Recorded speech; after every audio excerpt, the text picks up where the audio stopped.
يا ربنا اعترفنا بأننا اقترفنا بسم الله الرحمن الرحيم. السلام عليكم ورحمة الله وبركاته.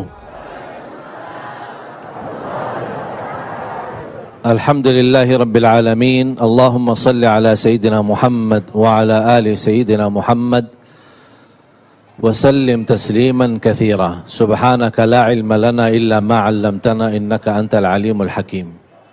Para habaib yang saya cintai, para alim ulama, para kiai yang saya banggakan, yang saya muliakan, guru kita bersama yang sudah memberikan banyak ilmu buat kita semua. Memang luar biasa beratnya dan susahnya untuk menjaga lisan. Kita lebih merasa enak berbicara daripada memilih diam. Kita lebih menghabiskan waktu ngobrol daripada diisi dengan zikir. Bahaya lidah, dia bukan hanya menjadi pintu hati, bahkan bisa menjadi sebab terisi hati-hati dengan titik hitam. Titik hitam demi titik hitam demi titik hitam sampai hatinya menjadi hitam. Tidak, la yunkiru munkaran wa la ya'rifu ma'rufan. Tidak akan mengetahui ma'ruf dan tidak membedakan antara ma'ruf dan munkar. Sangat bahaya lidah kita. Makanya Rasulullah sallallahu alaihi wasallam menggambarkan di hadis yang sahih, "Man kana yu'minu billahi wal yawmil akhir falyaqul khairan aw liyasmut." Ada dua pilihan.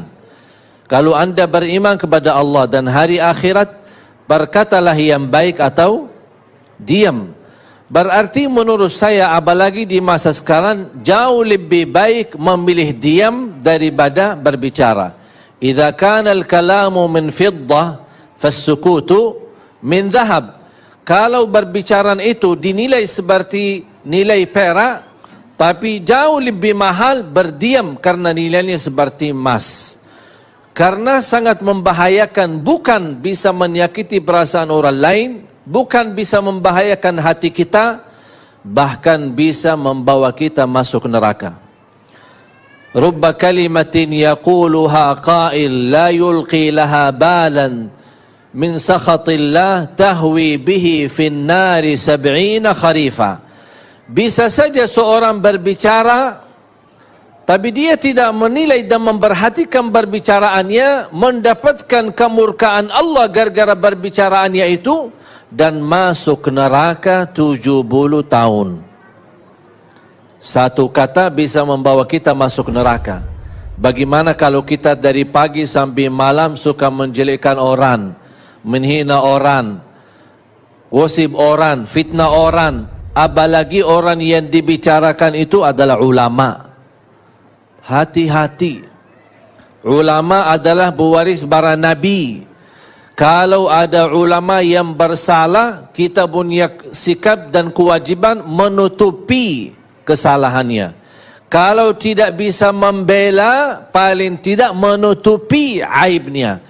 Ini ulama, kalau sudah rusak nama baik mereka, na'udzubillah, jangan kita terlibat merusakkan nama-nama baik mereka. Mengapa kita berusaha menutupi aib orang lain? Supaya kita ditutupi aib kita oleh Allah subhanahu wa ta'ala. Man tatabba'a awrata akhi, tatabba'a Allahu awratah walau fi jawfi baitih.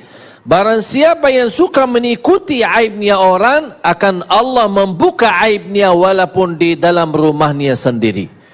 Jamaah sekalian yang dimuliakan Allah subhanahu wa ta'ala, banyak pesan-pesan Allah di suratul Hujurat.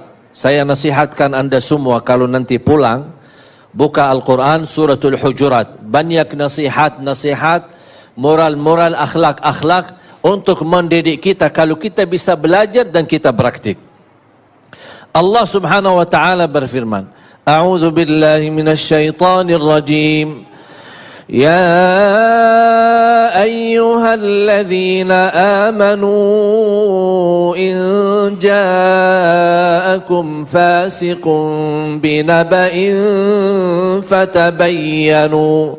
فتبينوا أن تصيبوا قوما بجهالة فتصبحوا على ما فعلتم نادمين. Allah subhanahu wa ta'ala menajarkan kita untuk bertabayun ketika kita didatangin berita fitnah, berita yang tidak jelas sumbernya. Hati-hati. Sama dengan posisi lidah adalah posisi HP.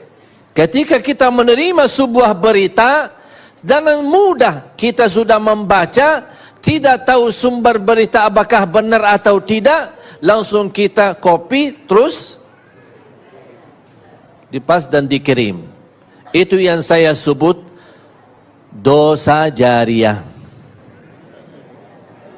Biasanya tahu apa? Sedekah jariah atau amal jariah. Ini dosa jariah. Apa itu dosa? Kalau sudah terlanjur kita menerima berita yang hoak, berita yang tidak benar, atau video yang tidak benar, atau video isinya maksiat dan dosa, terlanjur kita sudah lihat, udah cukup, astaghfirullah wa atubu ilaih. Jangan coba-coba kita sebarkan dan kirim ke orang lain. Kalau kita meninggal dunia, apa yang kita sudah kirim, itu yang menjadi terbuka buku amal kita dan menalirkan dosa-dosa sepanjang video itu masih berjalan. Na'udzubillahi min zalik. Cukuplah jamaah sekalian berbuat dosa kita, yang kita harap selalu diampuni Allah subhanahu wa ta'ala. Makanya jangan coba-coba kita menyebarkan berita, apalagi kita menggunakan lidah kita. Kalau kita tidak bisa berbicara baik terhadap teman kita, lebih baik kita diam. Allah subhanahu wa ta'ala mengizinkan kita berbicara dalam keburukan ketika ada orang yang menzalimi kita.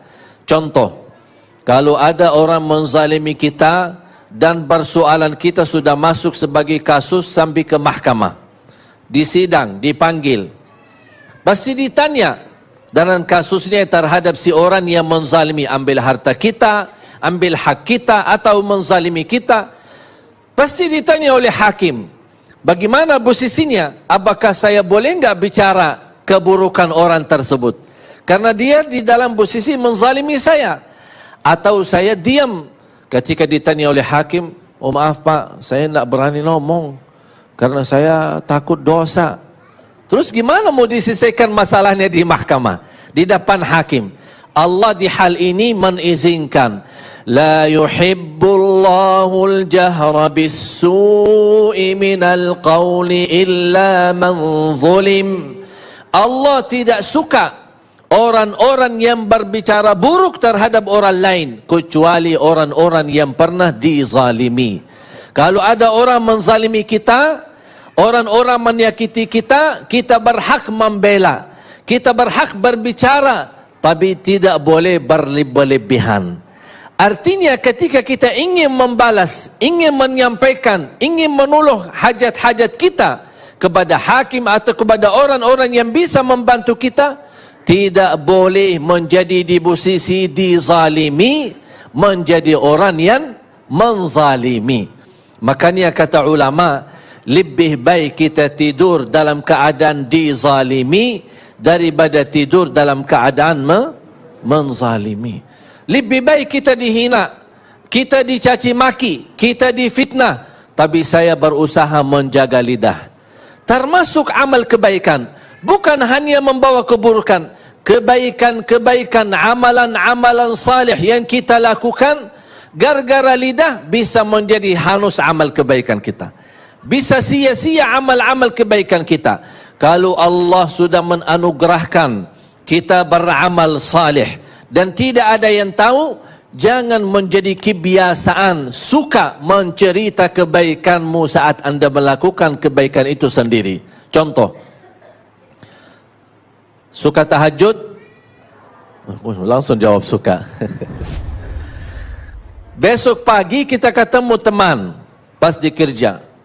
Teman kita melihat, aduh, kita ngantuk. Kenapa? Saya tadi malam capek, sepanjang malam salat malam. Kenapa cerita? Kalau sudah melakukan kebaikan, apalagi di saat tidak ada yang tahu, tidak usah kita ungkapkan. Sebagaimana kita tidak berani mengungkapkan dosa kita, ada enggak yang biasa bisa ketika malam hari dia berdosa, besok pagi dia ketemu teman, aku semalam dosa. Berani enggak? Kenapa? Malu kan? Sama. Kalau Allah sudah menganugerahkan kita bisa beramal salih sembunyi, jangan dibukakan. Tapi kalau ada orang tahu kebaikan kita, tapi bukan kita yang cerita, itu tidak masalah. Itu tidak mengganggu, tidak mengurangi pahala kita.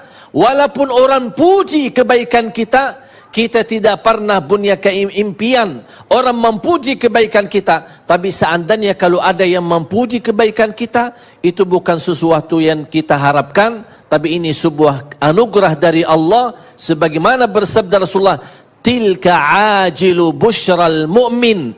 Inilah berita gembira yang Allah anugerahkan dari lidah-lidah hamba-hambanya yang memuji orang-orang salih. Faham? Jamaah sekalian dimuliakan Allah Subhanahu wa taala. Allah melarang kita untuk berbicara sebelum kita memfikirkan. Bahkan ini nasihat dan wasiat Rasulullah.